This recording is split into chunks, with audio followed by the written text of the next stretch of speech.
시간 같이 한번 기도할 텐데요.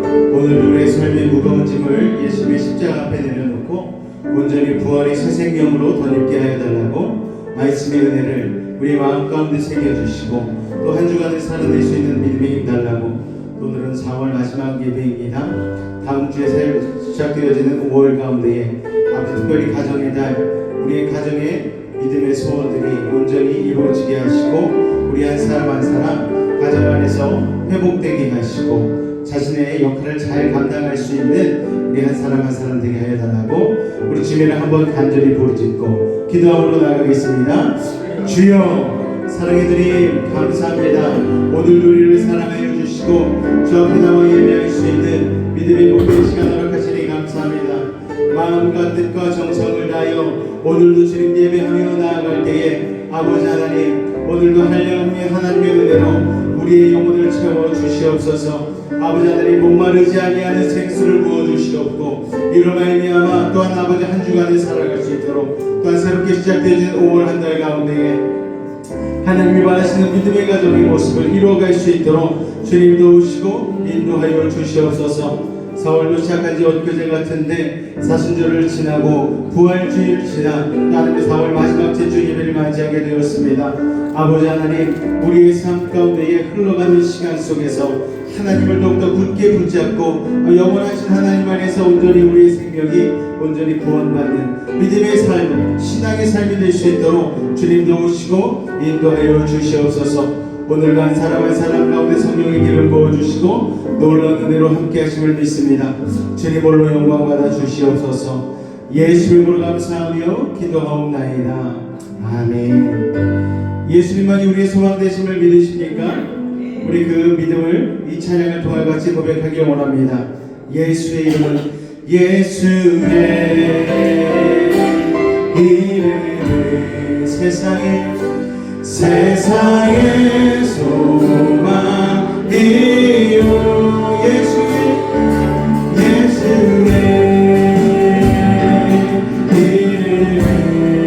이름은 천국의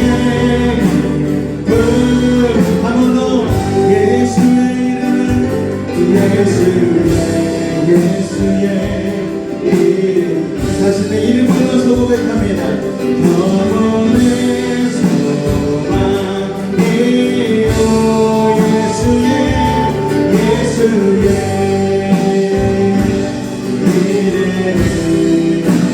이름 천국의 우리 한 번 더 고백할까요? 예수의 이름은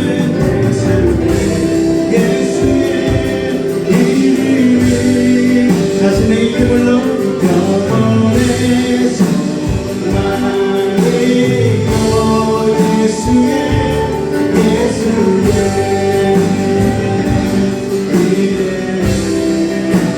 이름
주여 나의 마음이 주께로 정해졌으니 나는 주 찬양 나이라 깨어나 나의 영혼아 나와 숨들어라 이 새벽엔 내가 찬양하리라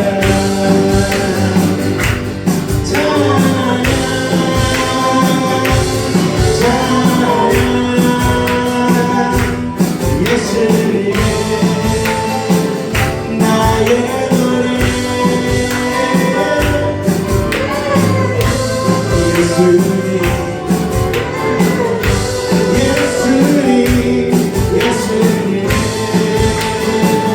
한 번 더 찬양 찬양 찬양 예수님 예수님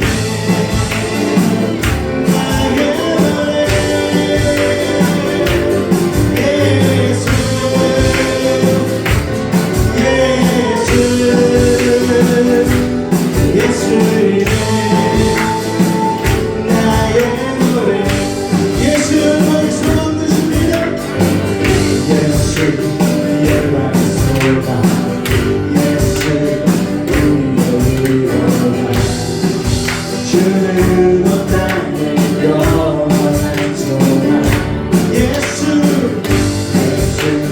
영원한 소망 예수 우리의 위로라 주는 없다는 영원한 소망 우리 위해 죽으시고 다시 사신 생명의 등 우리 위해 죽으시고 다시 사신 생명의 주 주님만이 소망이요 변함없네 반석이라 주님만이 온 세상을 비추시네 어둠에서 구원하신 우리 모두 강강해 와 주를 믿는 모든 나의 소망들이 주를 믿네 한 번 더 예수 영광의 소망 예수 내가 소망 예수 우리의 위로라 주를 못다는 영원한 소망 예수 예수 열방의 소망 예수 우리의 위로다 주를 못다는 영원한 우리 위해 죽으시고 우리 위해 죽으시고 다시 사신 생명의 등 우리 위해 죽으시고 다시 사신 생명의 주 선포합니다 주님만이 소망이요 변함없는 반석이라 주님만이 온 세상을 비추시네 내 주에서 구원하신 우리 모두 강간에 와 주를 믿는 모든 나의 소망일지 주를 믿네 우리 위해 죽으시고 우리 위해 죽으시고 다시 사신 생명의 등 우리 위해 죽으시고 다시 사신 생명 우리 위해 죽으시고 다시 사신 생명의 주 우리 위해 죽으시고 다시 사신 생명의 주 할렐루야 주님만이 소망이요 변함없는 반석이라 주님만이 온 세상에 주시네 어둠에서 구원하신 우리 모두 강간에 와 주를 믿는 모든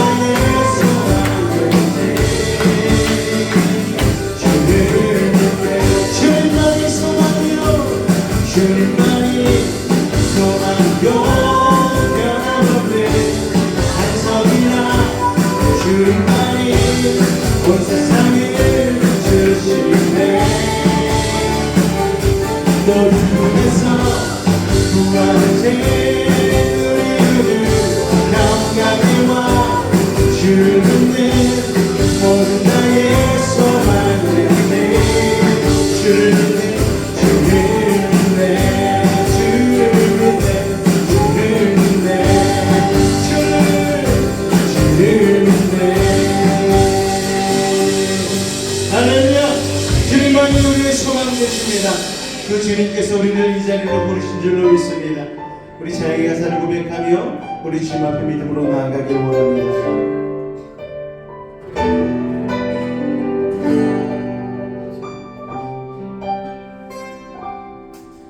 하나님의 부르심에는 후회하심이 없네. 내가 이 자리에 선 것도 주의 부르심이라.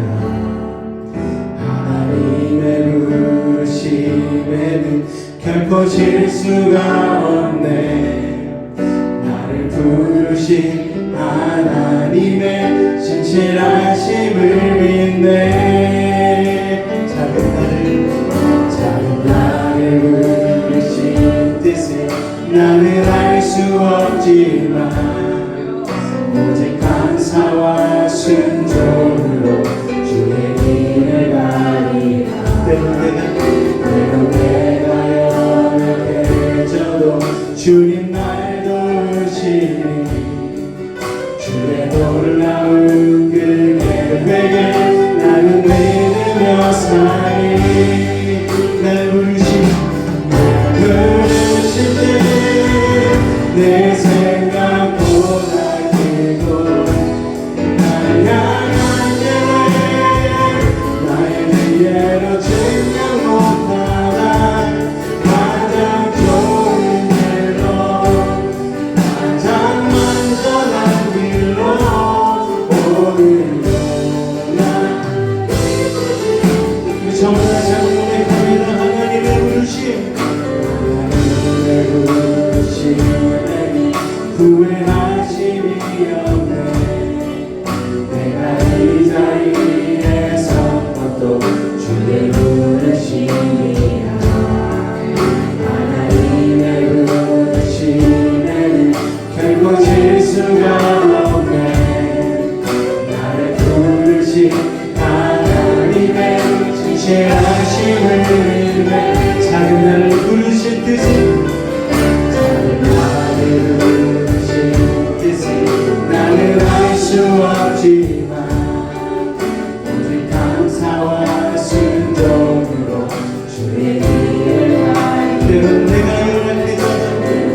나의 영혼 주를 부르니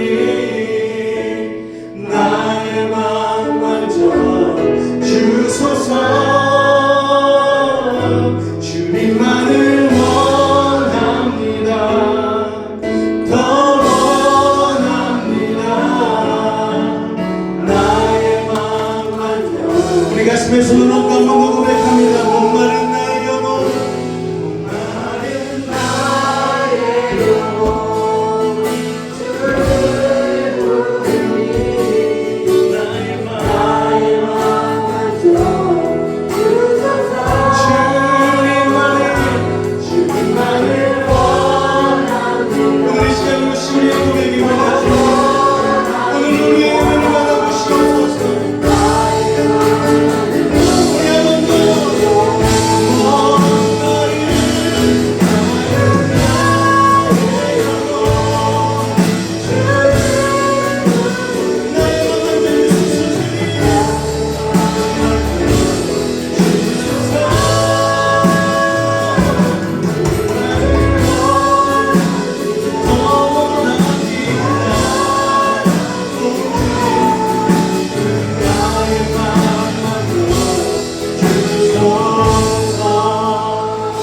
우리 시간 주님 앞에 한번 간절히 기도하며 나아갈 때에 주님, 목마르지만 목마름을 못 느끼고 갈급하지만 갈급함을 못 느끼며 살아가는 우리 하나님 완악한 인생 용서하여 주시고 다시 한번 갈급함으로 목마른 심령으로 오늘 주님 앞에 나아가게 하여 주시사 사마리아 여인 가운데에 채우셨던 아버지 그 생수를 오늘 우리 심령 가운데 온전히 채워주시고 살아있는 예배로 주님 앞에 나가게 하여 달라고 우리 주님의 이름 한번 간절히 부르짖고 기도하도록 하겠습니다.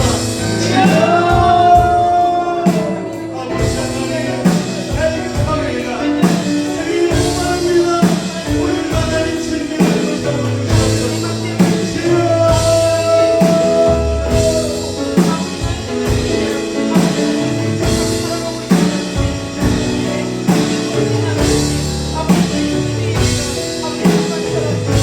사랑해주님 감사합니다. 오늘 하나님 다양한 시간을 가지고 주님 앞에 나왔습니다. 아버지 하나님 우물가의 영처럼 헛되고 헛된 것만 일구하며 우리가 우리의 삶을 살지 않았는지요. 오늘 이 시간을 경영하며 스스로를 돌아보게 하여 주시옵소서. 아버지 하나님 주님 앞에 우리의 마음에 밥을 되어드리게 하여 주시옵고 진정한 관심과 사랑으로 오늘도 주님을 예배할 수 있는 믿음의 사람들이 될 수 있도록 아버지 하나님 도우시고 인도하여 주시옵소서. 오늘도 놀라운 은혜와 사랑을 함께 하시는 믿습니다. 주님으로 영광 받아 주시옵소서. 예수 이름으로 감사하며 기도하옵나이다. 아멘. 사도신경으로 신앙을 고백드리겠습니다. 나는 전능하신 아버지 하나님 천지의 창조주를 믿습니다. 나는 그의 유일하신 아들 우리 주 예수 그리스도를 믿습니다. 그는 성령으로 잉태되어 동정녀 마리아에게서 나시고 본디오 빌라도에게 고난을 받아 십자가에 못 박혀 죽으시고 장사된 지 사흘 만에 죽은 자 가운데서 다시 살아나셨으며 오르시어 전능하신 아버지 하나님 우편에 앉아 계시다가 거기로부터 살아있는 자와 죽은 자를 심판하러 오십니다. 나는 성령을 믿으며 거룩한 공교회와 성도의 교제와 죄를 용서받는 것과 몸의 부활과 영생을 믿습니다. 아멘. 공동체 고백 같이 낭독하겠습니다. 1. 우리는 2. 우리는 3. 우리는 4. 우리는 5. 우리는 6. 우리는 7. 우리는 세상과 가정에 선한 영향력을 끼치는 부모가 되겠습니다. 아멘. 우리 옆에 있는 분 인사하시면서 같이 축복하는 시간 갖도록 하겠습니다. 당신은 하나님의 언약 안에 있는 우리 같이 한번 마음을 다해서 축복하도록 하겠습니다.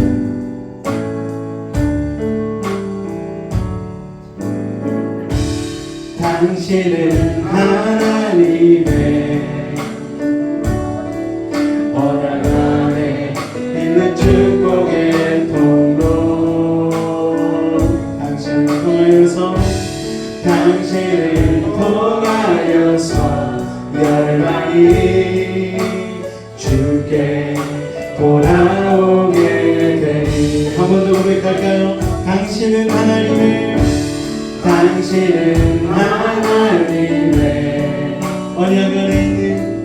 언약 안에 있는 축복의 통. 당신을 통하여서 열방이 돌아옵니다. 할렐루야. 당신을 통하여서 열방이 주께 돌아오게 되리. 할렐루야. 오늘 교회 소식을 잠깐 나누도록 하겠습니다. 주보 안쪽을 참조해 주시면 됩니다. 넷째 주 예배로 나오신 여러분을 환영하고 축복합니다. 4월 벌써 마지막 주일이고요. 다음 주일은 벌써 5월달 첫째 주 성찬 주일로 나갑니다. 4월달을 잘 마무리하시고 또 5월달 가정의 달인데 우리 기도하면서 또 예배 마음껏 주님 앞에 드리면서 잘 준비하실 수 있기를 바랍니다. 내일 월요일 아침부터는 이제 현장 예배를 유튜브로 생중계를 하도록 하겠습니다. 생중계 시간은 5시 50분부터 6시 반까지 우리가 말씀과 잠깐의 기도 우리가 송출해 드리니까는요. 멀어서 못 오시고 또 여러 가지 관계상 못 오시는 분들은 아침에 유튜브를 딱 켜셔서 저희 교회 채널로 들어오시면은 유튜브 실시간 방송이 있으니까요. 같이 동참해 주시고 그 시간에 같이 기도도 해주셨으면 좋겠습니다. 다음 주일은 5월달 첫째 주 성찬 예배로 드려집니다. 또 4월과 5월 신방의 달이니까요. 여러분 신방 신청해 주시기 바랍니다. 카드에 써서 내주셔도 되고요. 저에게 문자나 카톡으로 기도 내용 또 신방의 형식들 여러분 적어서 내주시면은 정성껏 준비하여 신방하도록 하겠습니다. 성경 읽기 같이 동참해 주시고 다음 주 주일 예배 대표기도 기도하며 준비해 주시기 바랍니다. 이 시간 찬송가 453장 예수도 알기 원하네 우리 찬송하신 이후에 우리 유혜선 권사님께서 대표로 기도해 주시겠습니다.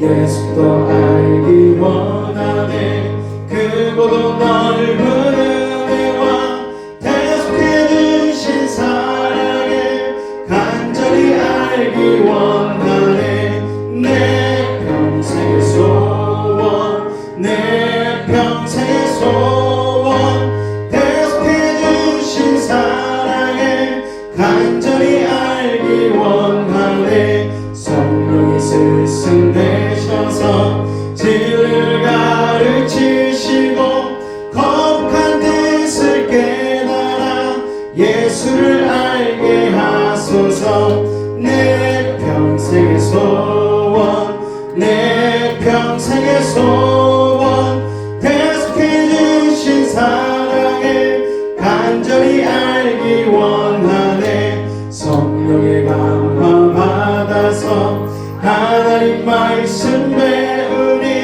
그 말씀 한 절 한 절이 내 맘에 교훈되도다 내 평생의 소원 내 평생의 소원 대속해 주신 사랑을 간절히 알기 원하네 예수가 계신 보좌는 영광에 들려있도다 평화의 왕이 오시니 그 나라 왕성하도다 내 평생의 소원 내 평생의 소원 대속해 주신 사랑을 간절히 알기 원하네.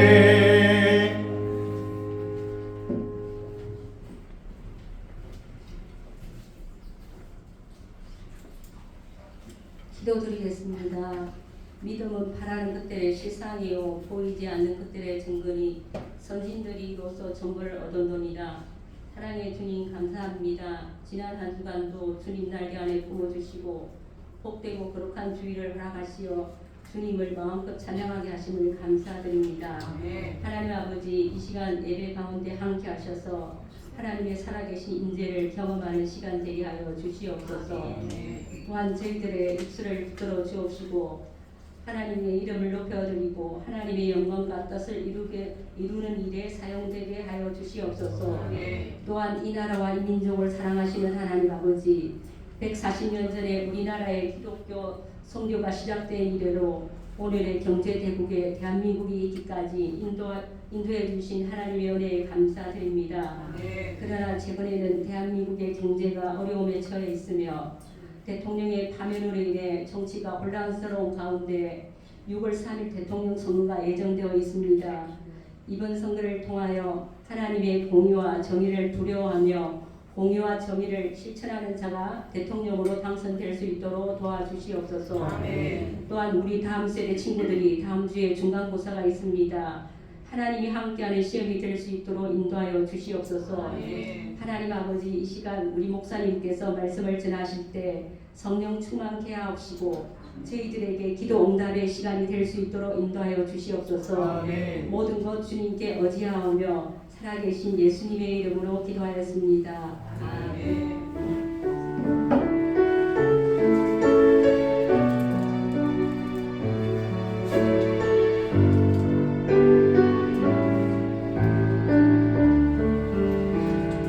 안수라는 것은 하나님을 대신해서 하는 예식입니다. 그걸 함부로 하면 안 되겠죠?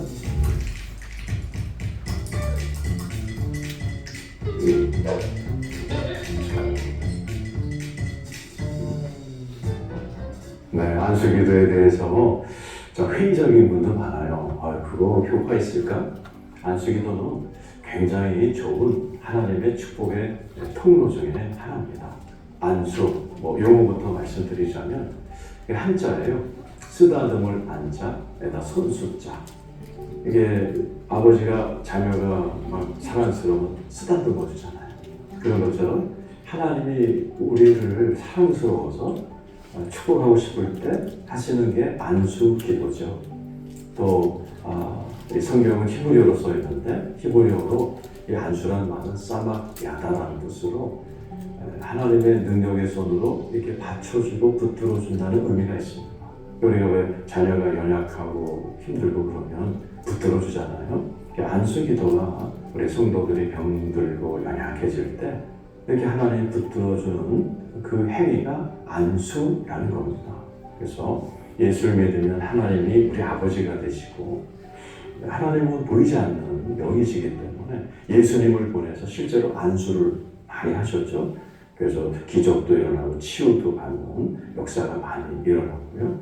예수님이 승천하실 때 병든 자에게 손을 얹어라 그 명령하셨기 때문에 지난 2000년 동안 수많은 주의 종들이 안수 기도를 통해서 하나님의 사랑과 능력을 이렇게 흘려보냈죠. 근데 저 같은 경우도 안수 기도를 받고 제가 이렇게 치유를 경험한 적이 있습니다. 예수를 제가 대학교 3학년 때 불교신자로 다 영접하게 됐어요. 제가 그때 4년 동안 신경정신병원을 다녔기 때문에 그리고 교회에 등록한 지 2달 있다가 담임 목사님이 안수기도를 해주겠다. 그래서 제가 안수기도를 받았는데요. 기도받고 집에 가는 길에 버스 안에서 형용할 수 없는 기쁨이 올라오고 그것이 막 노래로 바뀌고 황홀함으로 바뀌고 시내에서 이제 버스를 갈아타려고 서 있는데 막 사랑으로 폭발쳐오르고 온 세상이 막 사랑으로 저는 그 체험을 하면서 제가 오랫동안 알았던 신경정신병원에서 해방이 되는 치료를 경험했죠. 그리고 제가 이제 목사가 되어버렸죠. 그리고 저도 안수기도를 합니다. 그리고 하나님의 치유가 나타나는 경우들이 있었습니다. 우리 교회 이병 할머니라는 분이 계세요. 그분은 이제 심장 판막이 다 망가져서 병원에서 내일 모레 돌아가신다. 그리고 이제 다 장례식 준비를 하고 있을 때 제가 안수기도를 해드렸어요. 그날 밤에 할머니가 하나님을 만나버렸습니다. 그리고 12년을 더 사시고 올해 96세 나이로 천국에 가셨고 그 모습을 본 일가 친척들 중에 많은 분들이 저희 교회로 나와 예수를 영접하게 되었죠. 안수기도도 정말 잘만 하면 성경대로만 하면 하나님의 역사가 나타납니다. 어떻게 하는 게 성경적인가? 사도 바울이라는 성경의 저자는 품위 있고 질서 있게 하라 이렇게 설명하죠. 왜냐하면 안수라는 것은 하나님이라는 아주 거룩하신 분을 대신하는 사역이기 때문에 방정막 품위 없이 하면 안 되는 그런 행위이기 때문에 품위 있고 질서 있게 해라라는 의미가 있고, 또 디모데라는 영적 아들에게는 경솔하게 안수하지 말아라. 그러니까 많은 분들이 경솔하게 아무 데 나가서 머리 뒤밀고 안수받고 잘못되는 경우가 많거든요. 그러니까 이제 안수라는 말은 내 안에 있는 게 저쪽으로 넘어간다는 의미가 있기 때문에 안수하는 사람도 하나님의 사랑으로 성령으로 충만할 때 손을 얹고 안수해야지, 내가 영적으로 안 좋을 때 하는 것 경솔히 하는 겁니다. 받는 분들도 마찬가지죠.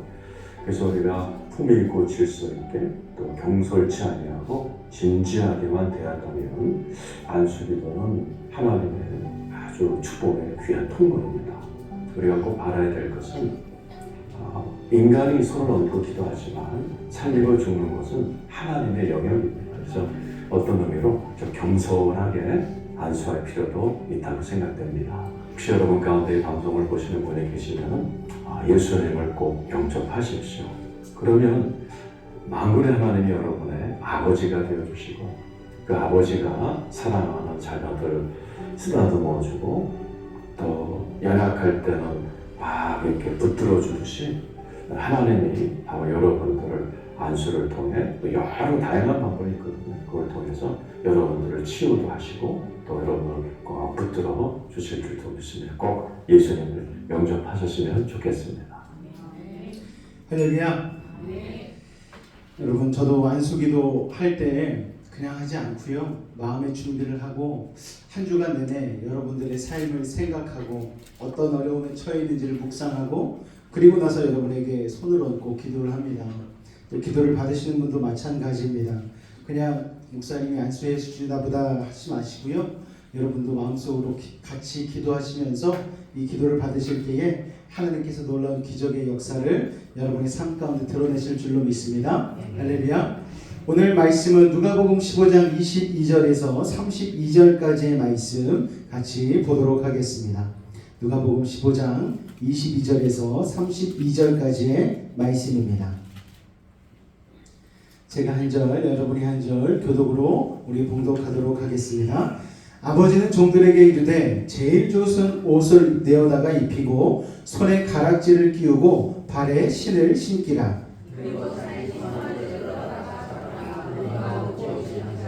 이 내 아들은 죽었다가 다시 살아났으며 내가 잃었다가 다시 얻었노라 하니 그들이 즐거워하더라.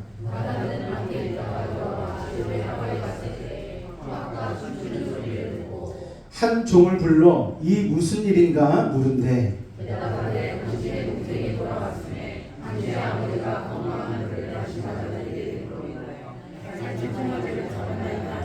그가 노하여 들어가고자 하지 아니하거늘 아버지가 나와서 권한대.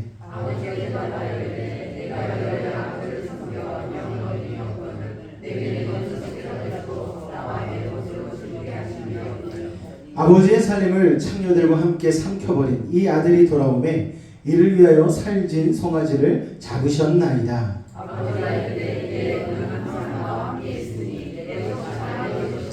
같이 읽겠습니다. 이 내 동생은 죽었다가 살아났으며 내가 잃었다가 얻었기로 우리가 즐거워하고 기뻐하는 것이 마땅하다 하니라. 아멘.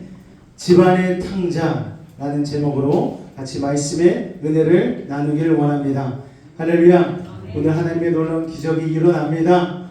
여러분의 기도가 응답되어집니다. 할렐루야. 하나님의 놀라운 하늘의 양식이 여러분의 심령 가운데에 넘치는 생수로 역사하게 될 줄로 믿습니다.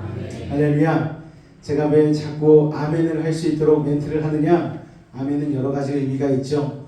목사님 저 안 졸고 있어요. 뭐 이런 의미도 있어요. 그리고 이 아멘을 통하여서 하나님의 말씀이 나의 삶 가운데 이루어질 줄로 믿습니다. 그리 될 줄로 믿습니다. 이렇게 하는 대답이 바로 아멘인 줄로 믿습니다.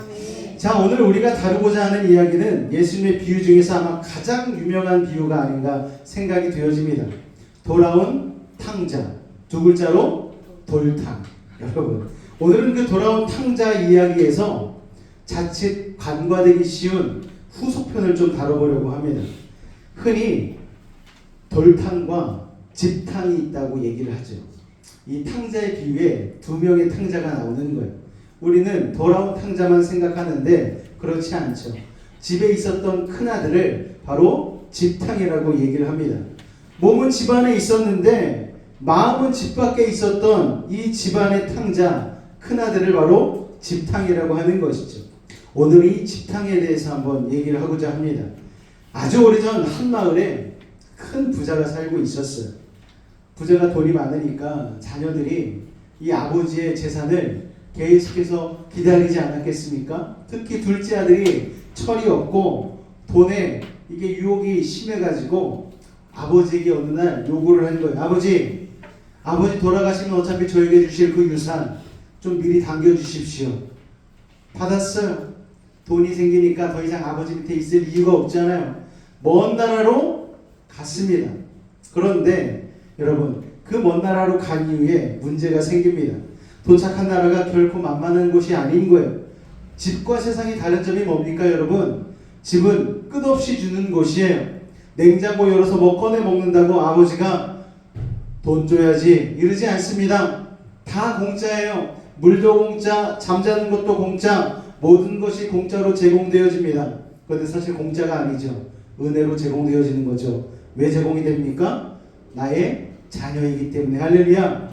그런데 밖에 있을 때는 공짜가 하나도 없는 거예요. 돈이 떨어지는 순간 이 탕자의 인생도 곤두박질 치기 시작한 것이죠. 주변에 그렇게 많던 친구들이 돈이 없어지니까 썰물처럼 빠져나가 버렸습니다. 세상은요 참 냉정합니다.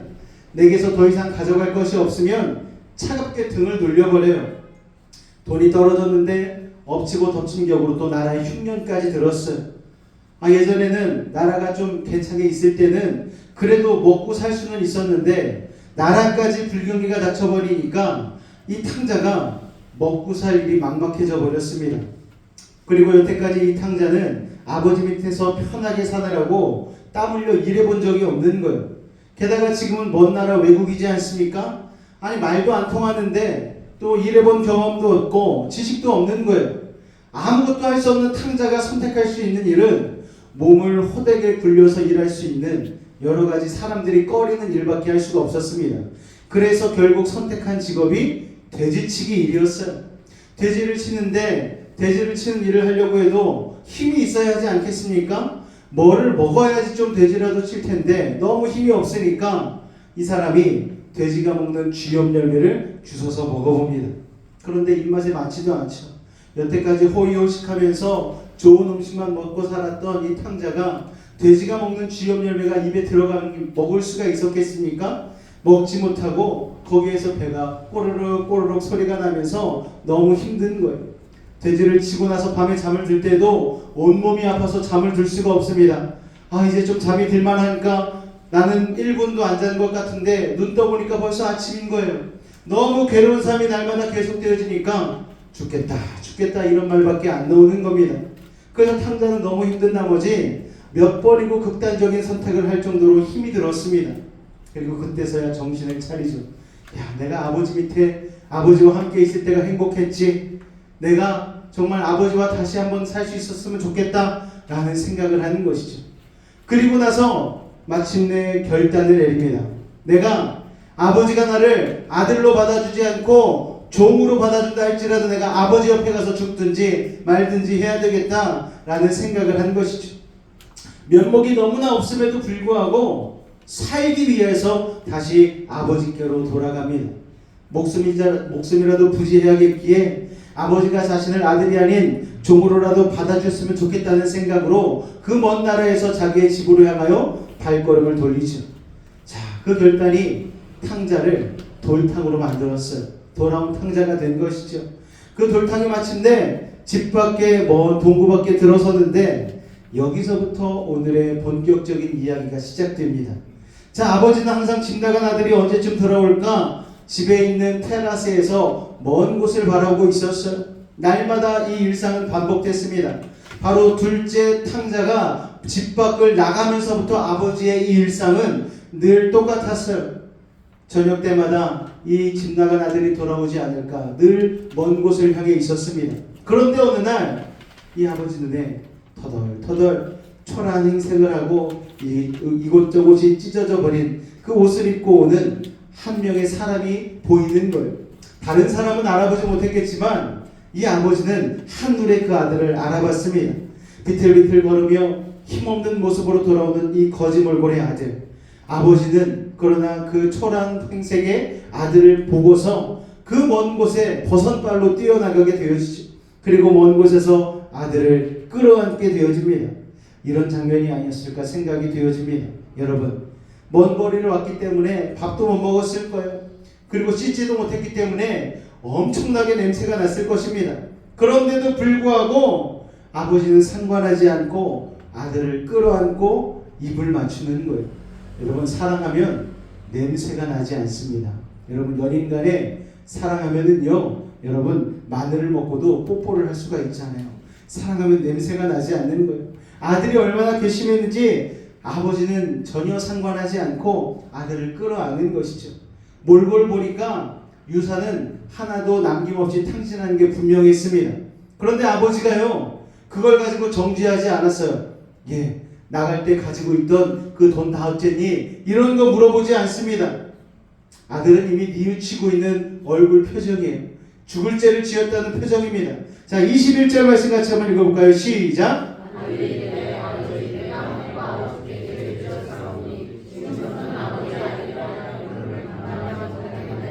자, 이처럼 그는 이미 하늘과 아버지께 죄를 지었다는 사실을 뼈저리게 자각하고 있습니다.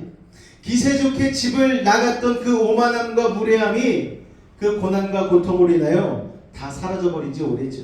이제 뼈를 깎는 회개를 제대로 하고 있는 거예요. 자, 아버지가 그런 회개하는 아들에게, 종들에게 명령을 해서 제일 좋은 옷을 입혀라, 제일 좋은 신발을 신겨라, 손에 가락지를 끼워줘라, 그리고 잔치를 벌여라 명령합니다. 여러분, 좋은 옷은 노예가 아니라 주인이 입는 거잖아요. 신발을 신는다는 것은 더 이상 도망자의 신세가 아니라는 거예요. 방황하지 말라는 것입니다. 가락지는 무엇입니까? 상속자로서의 아들의 신분을 다시 회복시켜 주었다는 뜻입니다. 살진 송아지를 잡았다는 것은 최고의 손님을 환대하는 축제이죠. 이것만 봐도 알 수 있는 것은 아버지가 아들을 그냥 용서한 것이 아니라 최고의 축제로 아들의 삶을 다시 완벽하게 회복시킨 것입니다. 24절 말씀 읽을까요? 시작. 이내 아들은 죽었다가 다시 살아났으며 내가 잃었다가 다시 얻었노라 하니. 아멘, 할렐루야. 회개가 하나님을 기쁘게 하는 이유는 거듭남을 증거하는 것 때문에 그렇습니다. 회개하면 예수의 생명으로 부활하는 것이죠. 잃었다는 것은 죽음을 의미하는 것인데, 아들이 살아있는 아버지의 유산을 가지고 집을 뛰쳐나갔을 때 그는 이미 아버지에 대해서 죽은 자가 아니었습니까? 그러나 회개를 통해서 다시 아들은 새롭게 태어나는 것이죠. 그래서 하나님이 회개를 기뻐하시는 거예요. 죽은 자가 다시 살아났기 때문입니다. 할렐루야. 여러분, 거듭나셨습니까? 여러분, 구원 받으셨어요? 하늘 아버지께로 다시 돌아오셨습니까? 그러면 하나님이 여러분 때문에 기뻐서 춤을 추실 줄로 믿습니다. 할렐루야. 오늘 본문의 탕자를 끌어안으며 기뻐한 아버지의 모습을 생각하면 잃어버린 영혼을 찾았을 때 천국에서 덩실덩실 춤을 추시는 하나님의 모습을 생각할 수 있습니다. 아들이, 집 나갔던 아들이 돌아왔는데 아버지가 집 나갔다 온지도 모르는 집안들이 있잖아요. 그런 웃긴 일들이 있지 않습니까? 아들이 집에서 너무 괄세를 당하는 것 같으니까 가방을 메고 아침에 집을 나갔어요. 그런데 하루 종일 돌아다녀 보니까 먹을 것도 쉽지가 않고 어디서 쉬는 것도 쉽지가 않고, 야, 정말 집 나오면 개고생이구나 라는 생각이 딱 드는 순간 다시 집으로 돌아가야 되겠다. 그리고서 현관문으로 들어섰는데 여러분, 아무도 자기가 집을 나간 줄 모르는 거예요. 여러분, 그런 경우들이 있지 않습니까? 그런데 하나님은 전혀 그러시지 않으시죠.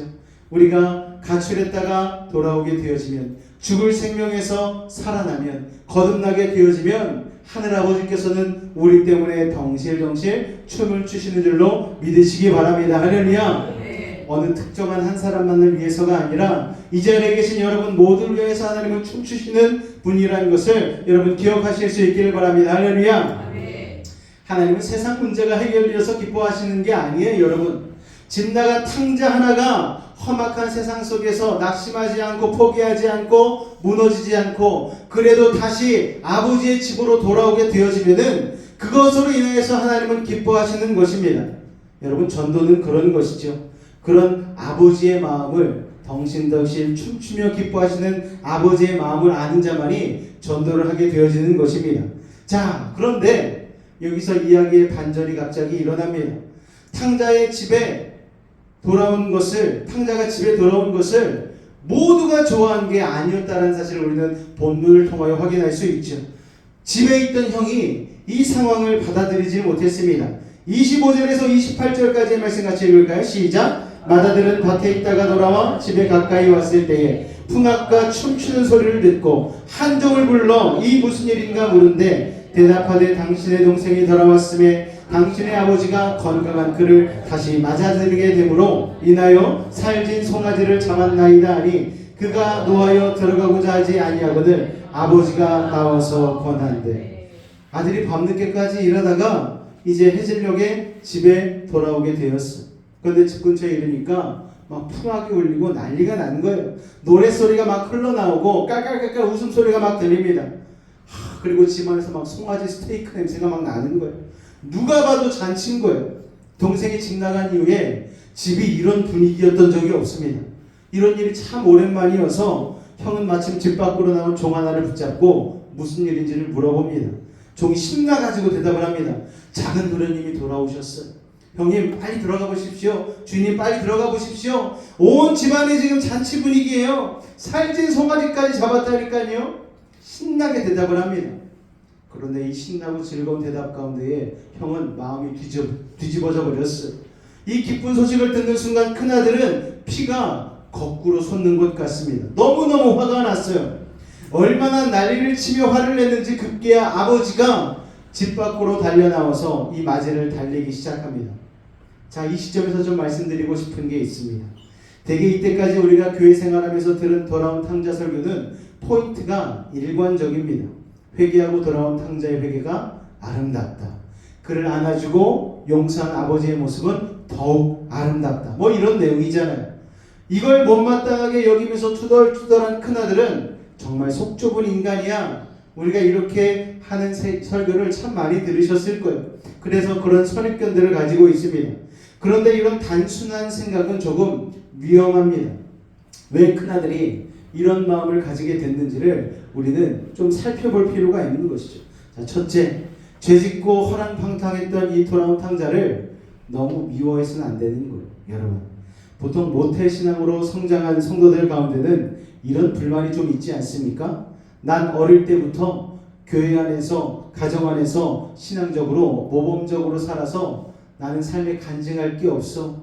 나는 밋밋해. 재미가 없어. 그런데 저 돌아온 형제는 젊은 날에 실컷 술 마시고 담배 피고 타락하고 세상 재미 다 보다가 이제 와서 저런 간증을 하니까 사람들이 다 주목하네. 야, 이거 얼마나 드라마틱한가. 나는 내 신앙은 너무 심심한 것 아닌가. 저런 사람에게 사람들은 박수를 쳐주고 은혜를 받고 좋다고 하네. 그러니까 속에서 나도 모르는 울분이 막 생기는 거예요. 아, 저도 그럴 때가 있었어요. 저도 어렸을 때부터 신앙생활을 했습니다. 그랬는데 나중에 주의 종이 되고 보니까 아주 드라마틱하게 주의 종이 된 목사님들이 있는 거예요. 세상에서 갈 때까지 다 갔다가 하나님한테 얻어맞고 돌아온 목사님들이 계시는 거예요. 너무 드라마틱하니까 야, 저 목사님이 저런 열정을 가지고 저렇게 열심히 목회하는 게 그런 간증거리가 있어서 세상 가운데 갈 때까지 갔다가 하나님이 유턴시켜서 다시 되돌아게 하는 드라마틱한 일이 있어서 저렇게 목회를 열심히 하시는가 보다. 그러니까 사람들도 저 목사님은 은혜 받은 사람이야, 기적을 경험한 사람이야 주목하고 아유 부럽다. 그래서 제가 그 목사님한테 같이 식사하며 대화하면서 그런 얘기를 한 적이 있습니다. 목사님, 난 목사님이 너무 부러워요.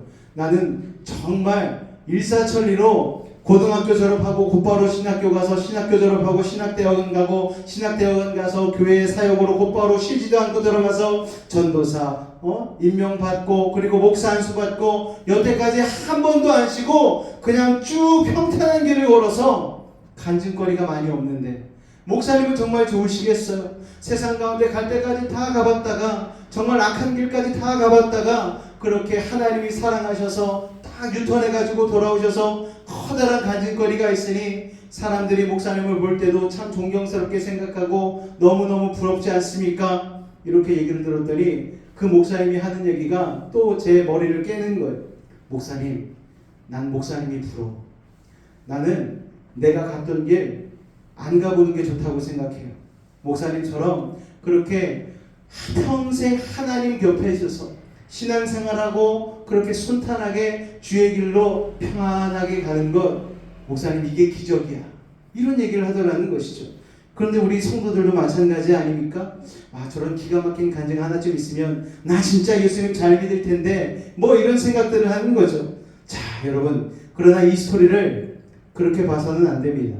왜냐하면 이 돌아온 탕자는요, 분명히 아버지 가슴에 못을 받고 세상 쾌락의 노예가 되어버린 그런 죄를 짓고 살지 않았습니까? 자신의 입으로도 말을 하잖아요. 하늘과 아버지께 죄를 지었다고.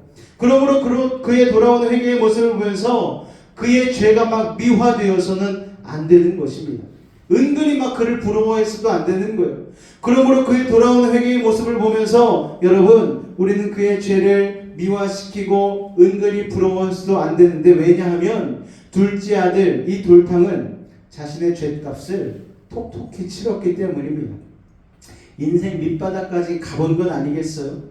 성경이 아주 심플하게 이야기 가운데 표현해서 그렇지 아마 그는 한강 다리 위에서 떨어져도 몇 번을 떨어져 죽을 생각도 한 사람이지 않았겠습니까? 그러니까 그의 회개가 그렇게 처절하고 진심이었던 것이죠. 아마 그에게 마이크를 대주고 혹시 처음으로 돌아가실 수 있으면 어떻게 하겠느냐고 물어본다면 돌아온 탕자는 이렇게 대답할 거예요. 저는 절대로 아버지의 집을 떠나지 않겠습니다. 이렇게 대답하지 않겠습니까? 여러분, 어릴 때부터 신앙생활 잘하면서 살아온 인생은 지루한 인생이 아니라요, 축복받은 인생인 줄로 믿으시기 바랍니다. 결코 이 돌탕을 부러워하지 마시기 바랍니다. 또한 둘째가 집 나갔다가 돌아와서 아버지가 잔치를 열어주는 모습을 보고 막 분노하는 큰아들을 보면서 야, 이 큰아들 속 좁네, 이렇게 또 얘기할 수가 없는 거예요. 여러분, 장남이 아닌 둘째 셋째 동생들은 그렇게 말할 수 있죠. 그래, 형들이란 인간들은 다 이기주의자야. 우리 형도 그랬어. 맨날 엄마 아버지가 생선 구워다 주면 가운데 토막은 형이 다 먹었지, 마지가 다 먹었지, 오죽하면 동생이 집을 나갔겠어? 이렇게 이해하면 또 안 되는 거예요. 여러분, 맏아들이 여러분 사실 좀 그렇잖아요. 항상 우리 집안에 있는 앨범을 열어서 보면은요, 압도적으로 부모님과 이 첫째의 사진이 많이 있지 않습니까? 그런데 이제 둘째 셋째로 가면서 졸업식 때도 막 안 가게 되고 막 이게 좀 사진이 줄어들어요. 왜냐? 첫째는 진짜 신경 쓰고 긴장하면서 막 키웠는데 둘째 셋째로 가면서 이제 둘째부터는 키우는 게 편안한 거예요. 예전에는 애가 울기만 해도 얘가 도대체 왜 우는지 너무 궁금증이 많아가지고 전화해서 엄마한테 물어보고 옆집 가서 물어보고 도대체 애가 왜 우는지 모르겠어요. 긴장한 상태로 첫째를 키우지 않았습니까? 근데 둘째가 되면은 얘가 울어도 왜 우는지가 너무 확실한 거예요. 울음소리만 듣고도 얘가 기저귀 때문에 우는지 배가 고파서 우는지 아니면 자세가 불편해서 우는지를 잘 알 수가 있는 거예요. 그러다 보니까 그만큼 신경 쓰는 게 줄어들죠. 그러니까 부모님도 좀 둘째 셋째 키우면서는 식상해지지 않겠습니까? 하지만 이 맞이의 특권이 좋다고 생각할 수 있는데, 이 맞이의 특권은요, 또 그 특권에 버금가는 책임과 의무가 따라간다라는 거예요. 이 장남과 장녀들에게는 부모의 기대에 부응해야 한다는 생각이 있는 거예요. 그래서 항상 듣고 자라는 말이 네가 집안의 대들보야, 네가 집안의 얼굴이야, 네가 나중에 동생들 챙겨야 돼, 엄마 아빠 잘못되면 네가 엄마 아빠인 거야, 뭐 이런 얘기들을 합니다. 너는 잘못되면 안 된다라는 거예요. 그러다 보니까 마지들이 엄청 신중합니다. 왜냐하면 내가 잘못되면 큰일 난다고 생각하기 때문이죠. 그래서 부모가 야단도 누굴 제일 많이 칩니까? 첫째를 많이 치잖아요. 저희도 첫째 둘째가 있지 않습니까? 첫째는 때리면서 키웠거든요. 근데 둘째는 제가 때린 적이 없어요. 왜냐하면 둘째는 첫째가 맞을 때에 얼른 눈치 보고 아빠 엄마에게 딱 맞는 행동을 하고 있거든요. 갑자기 막 공부를 하고 있어요. 첫째가 맞을 때 막 그러지 않습니까? 그러니까 둘째는 맞을 일이 없는 거예요. 근데 첫째는 맞는데 나중에 둘째가 첫째만큼 잘못을 했어요. 근데 아빠 엄마가 때리지 않으니까 첫째가 아빠 엄마에게 고자질을 하죠. 아빠, 분명히 아빠가 내가 이전에 그랬을 때는 때리지 않았냐고, 왜 지금 쟤 안 때리냐고 분명히 그렇게 얘기를 하는 거예요. 그래서 저도 할 말이 없잖아요. 근데 그렇다고 해서 지금 와서 때릴 수도 없고, 그럴 때는 제가 한마디 하죠. 아빠가 예전에 한번 너네 집 때리지 않기로 약속한 적 있지? 그때로 우리 집에서 매는 사라진 거야. 그러면 첫째가 막 억울해합니다. 아빠, 난 너무 억울해. 난 너무 많이 맞았어. 뭐 그런 얘기를 하지 않습니까? 어쨌든 첫째를 부모가 야단을 제일 많이 치는 거예요. 또한 마지가 가져오는 성적표는 막 현미경으로 보지 않습니까? 근데 막 둘째, 셋째는 성적표를 안 가져와도 몰라요.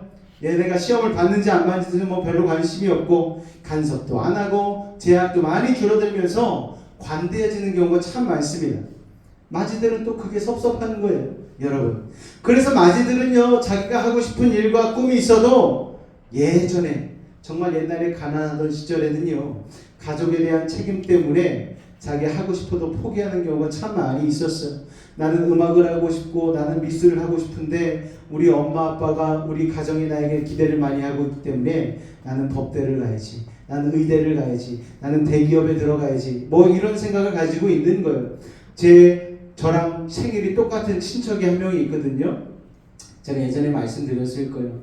집안에 밤에 누워서 자고 있는데 갑자기 한 청년이 술 취해가지고 제 방으로 문을 벌컥 열고 들어오더라고요. 다름 아닌 제 친척이에요. 저랑 생년월일이 똑같습니다.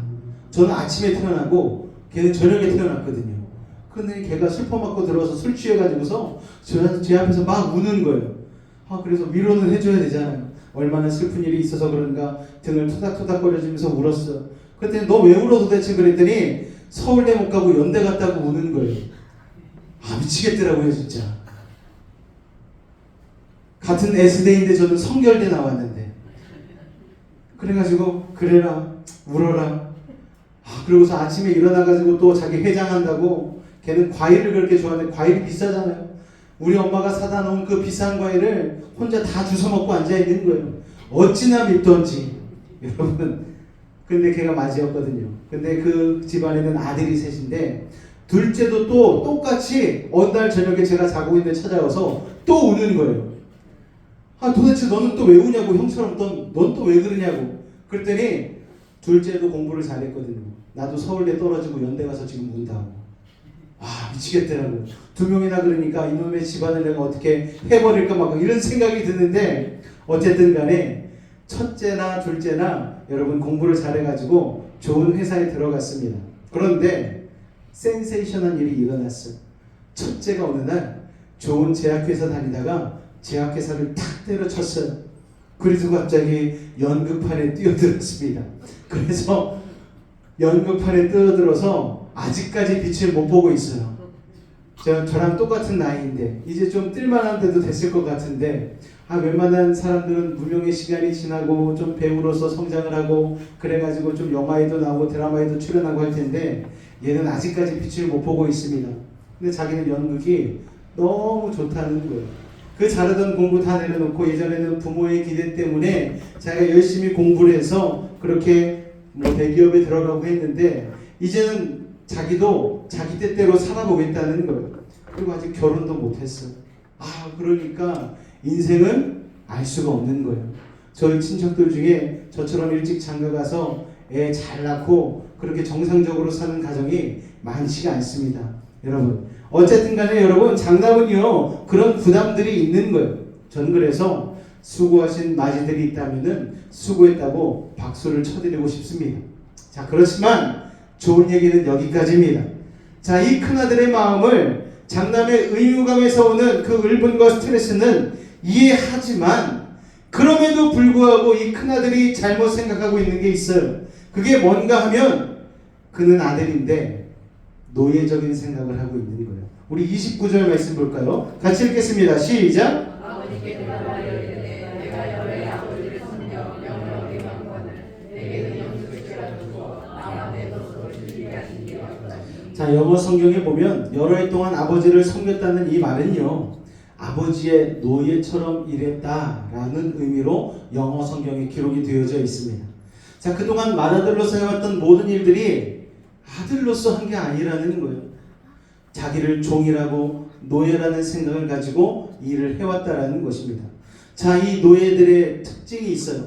첫 번째 특징이 뭔가 하면은 마음이 없이 일하는 거예요.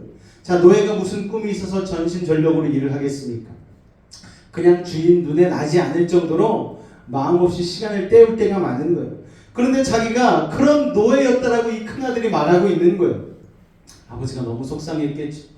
저는 아버지의 명을 어김이 없거늘, 이 말 가운데에 노예가 주인한테 복종할 때 쓰는 말투가 들어있는 것입니다. 여러분, 두 번째 노예의 특징은 뭔가? 자발적으로 일하지만, 아들은 자발적으로 일하지만 노예는 마지못해서 시키는 대로 순종하는 거예요. 주인이 시키지 않으면 자발적으로 아이디어 내서 하는 게 하나도 없어요. 그러다 보니까 노예는 늘 불안하죠. 늘 눈칫밥을 먹습니다. 주인의 입만 바라보고 있는 거예요. 눈치를 보는 거예요. 그런데 아들은 어떻습니까? 아유, 당당해요. 여유가 있어요. 그런데 큰아들이 비극적으로도 여태까지 자기가 노예처럼 살았다라는 거예요. 자, 이 노예적 생각의 또 세 번째 특징은 뭔가 하면은 자기가 한 일을 다 기억하고 기록해두고 있는 거예요. 내가 아버지의 명을 이때까지 어긴 적이 있습니까? 오늘 내가 물도 떠왔고 밭도 한마지기 갈았고, 자기가 일한 기록을 다 쌓아두고 있는 거예요. 여러분, 집탕은요, 집에 있는 탕자는요, 자기가 아버지를 위해서 일한 그 기록을 다 해두고 있었어요. 그래서 내가 훨씬 더 아버지를 위해서 일을 많이 하지 않았습니까? 저 돌탕은 여태까지 아버지 재산만 탕진하고 아무것도 한 게 없는데, 아버지 보십시오. 제가 아버지의 가축들도 다 키우고 아버지의 논가밭도 다 내고 제가 여태까지 한 일이 이만큼입니다.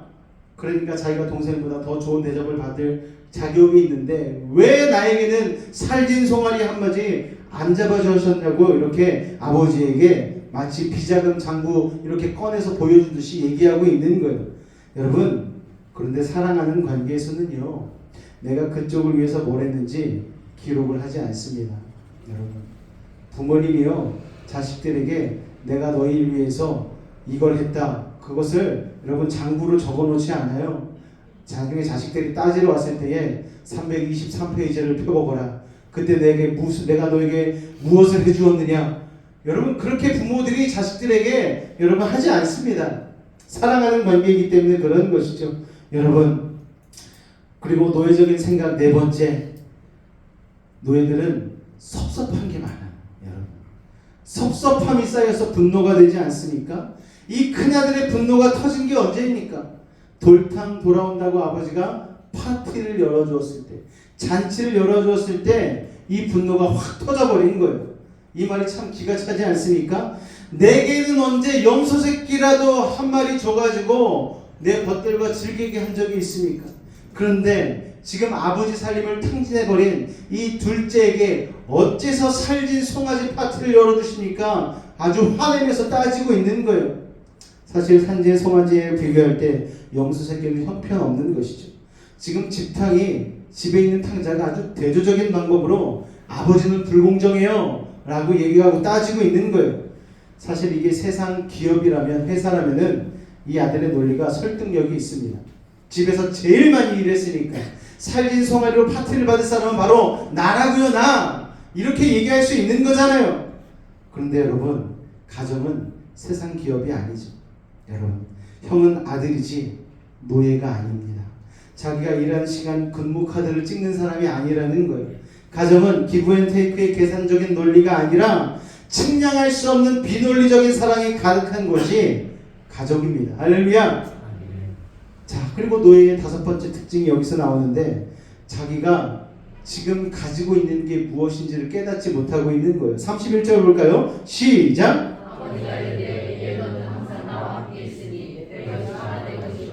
이게 무슨 말입니까, 여러분? 노예는요, 뭐 하나 먹더라도 주인의 눈치를 보면서 먹잖아요. 그런데 아들은 그렇지 않죠, 여러분. 왜냐? 아버지의 것이 다 자기 것이기 때문에. 이게 요한복음 1장 12절에 나온 자녀의 권세 아닙니까, 여러분? 자녀의 권세. 아버지의 것이 다 내 것이 되는 것. 여러분, 그 말은 무슨 말인가? 너는 나와 항상 함께 있지 않으니 너는 언제든지 네가 원하기만 하면은 살진 송아지 스테이크 먹을 수 있잖아. 근데 왜 안 먹었어? 얘기하는 것이죠. 네가 누리지 못한 것은 아버지가 막아서가 아니라 네 마음이 노예적인 생각으로 가득 차 있었기 때문이라는 거예요. 아들의 생각으로 살았으면 그는 이렇게 인색하지 않고 강팍하지 않을 수 있었다라는 거예요. 그런데 노예의 마인드로 사니까 눈치 보면서 사는 것이죠. 자, 어떤 시골분이요 4박 5일 크루즈선을 탔습니다. 그런데 이 크루즈 티켓에 식비가 포함된 줄 모르는 거예요. 그래서 식사 때마다 밥을 사 먹어야 되는데 시골분이시니까 밥 사 먹기가 너무 아까운 거예요. 그래서 4박 5일 중에 무려 3일 동안 쫄쫄 굶었습니다. 그런데 이게 너무 배가 고프니까 참을 수가 없어가지고 어느 날은 큰 마음을 먹고 식당 가서 현찰 가지고 와가지고 내가 오늘은 밥을 사 먹겠노라. 그래가지고 이제 밥을 사 먹으러 갔어요. 그래서 돈을 딱 냈더니 왜 돈을 주시냐고. 크루즈 티켓에 밥 먹을 비용이 다 포함되어 있다고, 안 주셔도 된다고 그렇게 얘기를 하는 거예요. 깜짝 놀랐죠. 내가 지금까지 바보짓 했구나. 여러분, 아들은 이미 모든 것을 누릴 수 있는데 노예적인 생각을 하니까 풍성한 아버지의 집에서 굶고 있었던 것이죠. 자기만 굶은 게 아니라 남들에게도 나눠줄 수 없는 인색함으로 그게 표현이 된 거예요. 큰아들은 아버지의 사랑과 은혜가 자기 것임을 알았다면 동생을 넉넉히 품어줄 수 있었을 거예요. 여러분, 그런데 마음이 인색해져 버리고 노예적인 생각을 가지고 사니까 그 작은 한 사람, 심지어 자기의 혈육인 동생마저 품을 수 없는 강팍한 마음이 되어버리는 것입니다. 여러분, 그러니까 복음은요, 은혜가 풍성한 사람이 나눌 수 있는 거예요. 구제는요, 은혜 받은 사람이 할 수 있는 거예요. 은혜가 메말라 있으면 아들의 영이 아니라 노예의 생각으로 살기 때문에 나눠줄 수 없게 되는 것입니다. 여러분 안에 하나님의 은혜가 풍성하면, 하나님의 사랑이 풍성하면 동생을 품을 수가 있게 되는 것이죠. 여러분, 아버지는 아들이 축복의 생산자가 아닌 축복의 통로가 되기를 원했어요. 그런데 큰아들은 지나친 책임감 때문에 자기가 축복의 생산까지 해야 되는 줄로 생각을 하니까 나눠줄 게 없다고 생각하는 거예요. 지금도 아버지의 집에 있으면서 노예의 마인드로 사는 사람들은 하나님은 너는 노예가 아니라 아들이라고 말씀해 주시는 것이죠. 여러분, 갈라디아서 4장 6절에서 7절까지 말씀 한번 읽을까요? 시작.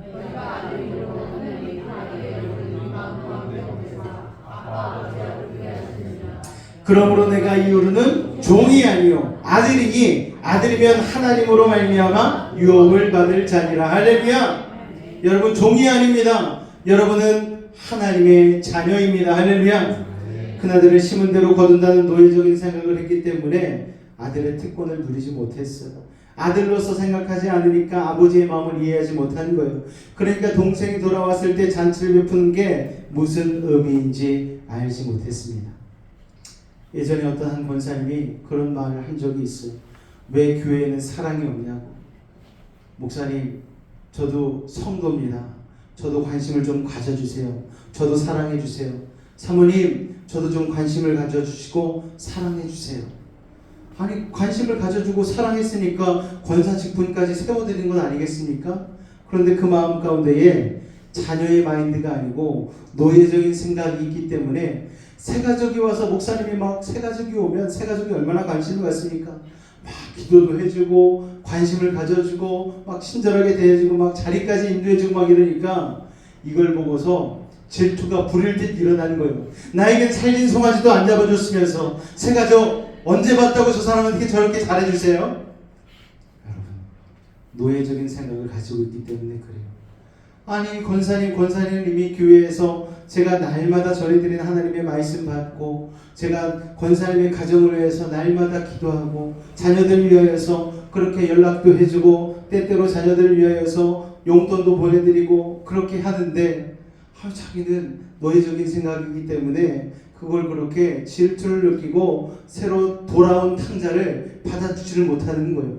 여러분, 우리가 그런 식으로 혹시 질투하고 있지는 않은지 시기하고 있지는 않은지 우리 자신을 생각해 봐야 되는 것이죠. 여러분, 제가 아버지 같으면 그런 속 좁은 아들을 한 대 콱 쥐어박으면서 야단을 쳤을 텐데 31절을 보니까 그런 무리하게 펄펄 뛰는 큰아들을 보고 아버지가 뭐라고 합니까? 같이 한번 읽어볼까요? 시작. 아버지가 이르되 예 내 것이다 네 것. 여러분 뭘로 시작합니까? 예로 시작합니다. 예야. 여러분 부모님 눈에는 애가 아무리 커도 애인 거예요. 여러분 저도 서울에 있는 저희 부모님 집 가면은요 아직도 철없는 아들로 보나 봐요. 저희 엄마는요 제가 전화를 드리면은요 아직도 나는 네가 제일 걱정이다 그래요. 그래가지고 집에 갈 때마다 부담이 됩니다. 막는데 아들이 셋째가 아들이니까 위에 둘은 누나니까 저희 엄마는 맨날 저보고 나는 네가 제일 걱정이다 맨날 그 얘기 하시는 거예요. 여러분 부모님 눈에는요 이 큰아들의 속에 쌓인 게 많다는 게 하나님께서 이해해 주신 것이죠. 자, 속좁은 율법주의의 위선자로 보지 않고 너도 내 아들이라는 것을 상기시켜 주는 것이죠. 여러분 너도 내 아들이다. 여러분 아들아 너도 울 수 있는 어깨가 필요했구나. 그러면서 야단치지 않으시고 이 아버지가 어깨를 내어준 것입니다.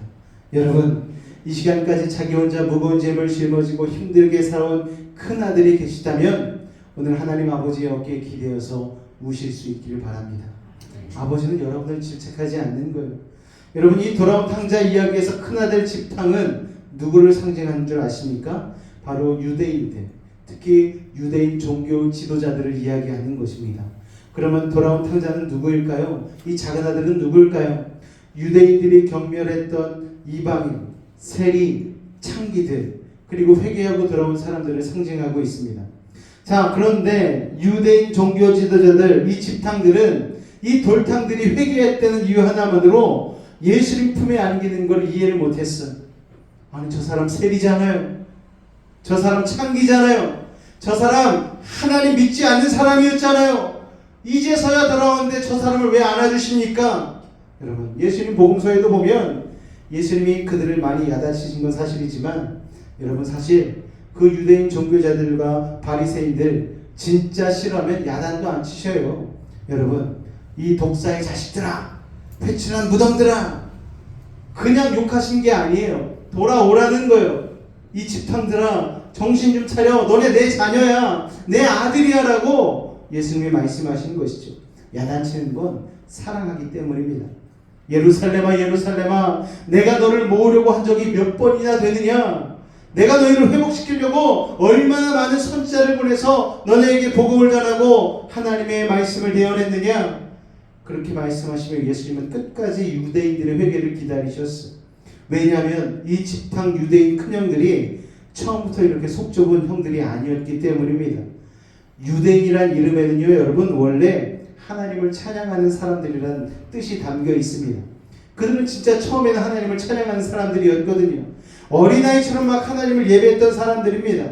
그래서 하나님께서 그들에게 할례도 주시고 언약궤도 허락해 주시고 성전도 지을 수 있도록 허락해 주셨죠.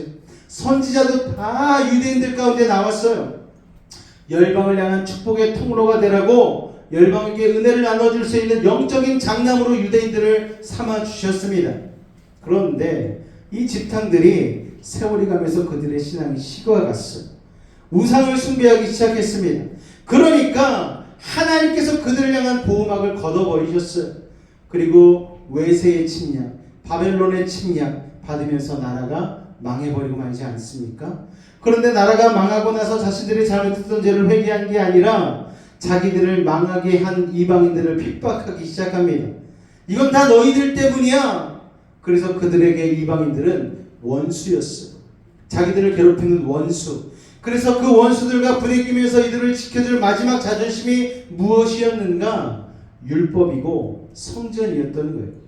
그래서 성전과 율법에 대한 유대인들의 사랑이 집착으로 변하는 것입니다. 여러분 그걸 붙잡고 이방인들과 우리 유대인들은 달라. 시작부터가 달라. 이 땅에서는 어떨지 몰라도 저 죄인 이방인들과 하늘나라까지 우리가 같이 갈 수는 없지.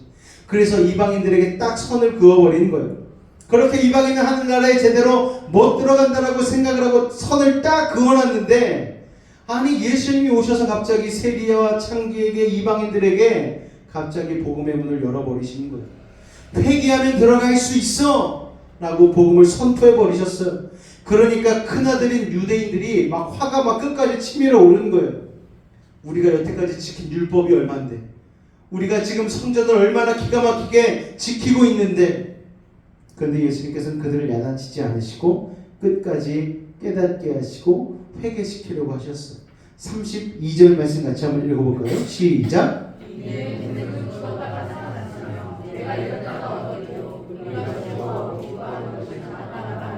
할렐루야. 큰아들한테 이걸 상기시켜 준 거예요. 지금 얘가 네 동생이야. 마다. 첫째 아들, 지금 얘가 네 동생이라고. 다른 사람이 아니야. 넌 영적인 장남이지 않니? 너는 축복을 받을 존재이지 않니? 너는 축복의 통로로서 이 동생을 품어야 되는 사람이란다. 이방인들을 너는 경멸하는 존재가 아니고 품어주는 사람이 돼야 해. 여러분, 오늘날 교회에 수많은 비신자들이 쉽게 나오지 못하는 이유가 바로 여기에 있는 것이죠. 믿음의 사람들이 복음을 너무 독단적으로 해석을 해서 너네는 저주받을 인생이야, 선을 확 그어버리는 거예요. 교회에 들어와서 예배드리기조차 쉽지가 않습니다. 처음 온 사람들을 우리는 자꾸만 색안경을 끼고 바라보는 거예요. 저 사람 담배 냄새 나네, 술 냄새 풍기네, 저 사람 저번에 내가 어디서 봤는데 저 사람 예수 믿을 사람 아니지, 어떻게 저 사람이 예수를 믿어? 여러분, 우리에게 그런 선입견이 있는 것은 아닙니까? 그게 바로 집탕이 되어버리는 거예요. 여러분, 우리는 그런 색안경을 내려놓고 모든 사람들을 복음으로 받아들일 수 있는 분이 있어야 되는 것이죠. 품을 수 있는 가슴이 필요한 것입니다. 오늘 교회에 오래 다닌 기성신자들이 집탕 유대인들과 그래서 비슷한 거예요. 우리가 처음 예수 믿었을 때는 오직 믿음이고 오직 은혜였습니다. 다윗의 열정이 우리에게도 있었어요. 받은 은혜가 커서 다른 사람들이 그런데 잘못 보이지도 않았습니다. 근데 세월이 가면서 첫사랑이 식어버렸어요. 하나님의 일을 많이 하다 보니까 어느 순간에 하나님이 아닌 일만 남았습니다. 기도하고 있는데 옆에 사람이 기도도 못하고 우두커니 앉아있으니까 괜히 보면서 저 사람 기도도 안 하고 있어. 이런 색안경을 낀 눈이 우리 가운데 있는 거예요. 아니, 처음 나오는데 어떻게 기도를 해요? 처음 나는데 어떻게 찬송을 합니까? 처음 불러보는 건데, 처음 교회 온 사람이 어떻게 예배를 제대로 드릴 수 있겠어요? 조금씩 배워가는 거죠. 여러분, 눈치 보면서 찬양이 이렇게 하는 거구나, 기도는 이렇게 예수님 이름으로 하는 거구나, 조금씩 달라지고 배워가는 거죠. 그런 사람들을 우리가 품어주고 이끌어가줄 필요가 있는 것이죠. 여러분, 세월이 가면서 첫사랑이 식으니까 하나님의 일을 많이 하다 보니까 여러분, 어느 순간에 하나님이 아닌 일만, 사역만 남게 되어버리는 거예요. 사람의 눈을 엄청 의식합니다. 그래서 스스로를 의롭다고 믿고 우리의 행위로 하나님 앞에 설 수 있다고 생각하는 거예요. 반대로 죄로 인해 자신을 망친 돌탕들은 자기의 죄값을 치르는 거니까 비참해져도 된다, 마땅하다라고 생각을 하는 것이죠. 그러니까 별로 전도하고 싶은 마음이 안 생기는 거예요. 마음속에 은혜가 메말라가니까 이 돌탕들을 품지 못하는 것입니다. 감사보다는 분노가, 사랑보다는 섭섭함이 속에 꾹꾹 쌓이게 되는 거예요. 신앙 경력이 오래될수록 우리는 어딘가 모르게 집탕인 큰아들을 닮아가는 거예요. 예수님 옆에서 십자가에 달려서 죽을 수밖에 없었던 강도 한 명이 예수님, 나를 나오건에 함께 있게 해달라고 그렇게 예수님께 부탁하지 않았습니까? 그리고서 예수님과 함께 낙원에 가게 되었는데 집탕들은 이거를 도저히 받아들이지 못하는 거예요. 저 강도가 도대체 뭘 했길래 예수님 구원해 주십니까? 우리가 그런 집탕의 마음이 있다는 것이죠. 우리가 그걸 깨달을 때에 우리는 아버지보다 앞서서 돌탕을 안아주는 멋진 장남이 될 수 있는 것입니다. 여러분, 오늘 이야기의 특징은요, 확실히 결론이 안 난 채로 얘기가 끝난다는 사실이에요. 나중에 이 장남이 집에 들어가서 둘째 돌아온 그 동생을 꼭 안아주면서, 동생, 내가 동생 돌아왔는데 처음부터 기뻐해 주지 못해서 미안해. 아버지의 말을 듣고서야 내가 이게 깨달았네. 동생, 우리 앞으로 우리 아버지 잘 섬기면서 잘 살아보세요. 이런 내용이 성경에 없어요. 마무리가 안 된 채로 얘기가 끝납니다. 왜 예수님이 이렇게 애매모호하게 이야기를 끝내셨을까요? 그 이유는 바로 이 이야기의 결론을 저와 여러분이 써야 하기 때문입니다. 여러분, 유대인 크리스천들은 이제 집안의 탕자 마인드를 버리고 아버지의 마음을 이해하고 여러분 이방인 돌탕 동생들을 끌어안아야만 했습니다. 자, 오늘날 교회 안에서 자라난 기성신자인 우리가 그 패러다임의 전환이 일어나야지 전도가 되는 거예요. 마지막 예화를 한 가지 드리고 오늘 설교를 마치고자 합니다. 오래전에 미국 LA에서 목회를 하던 목사님이 계셨어요. 이 목사님에게는 아들이 둘이 있었습니다. 큰아들, 둘째 아들이 있었는데 이 집도 오늘 이 탕자의 비유와 같이 둘째 아들이 문제였어요. 고등학교 때 거친 친구들과 어울리더니 마침내 몇몇 불량한 친구들과 함께 단체로 가출을 해버렸습니다. 며칠째 집에 돌아오질 않았어요. 그런데 목사이신 아버지께서 그 아들이 집에서 나가고 난 그 다음 날부터 바로 둘째 방에 들어가서 울기 시작합니다. 목회 신방도 가야 되고 설교도 준비해야 되고 그런데 그 바쁘시던 아버지가 아들이 집에서 나가버리니까 그냥 둘째 방에 틀어박혀서 울며 기도만 하고 오는 거예요. 이걸 보고 큰아들이 얼마나 화가 났는지 모릅니다. 아버지한테 막 화를 냈어요. 아니 지가 자서 나간 둘째 때문에 아버지가 이러는 게 말이 되냐고. 아버지 정신 차리시라고. 걔는 알아서 살 테니까 아버지는 아버지의 일을 하시라고. 아버지 신방도 가셔야 되고 아버지가 지금 평신도도 아니고 목사인데 왜 이러시냐고. 아버지 목회하셔야죠. 지금 뭐 하시는 겁니까? 그딴 자식 잊어버리십시오. 이렇게 막 화를 냈는데도 아버지는 아무 말씀도 안 하시고 그저 그냥 곰처럼 앉아가지고 눈물만 뚝뚝 흘리시면서 기도만 하시는 거예요. 죄인처럼. 그 덩치도 큰 사람이 식사도 통 안 하시니까 집에 있는 사람들이 다 걱정을 합니다.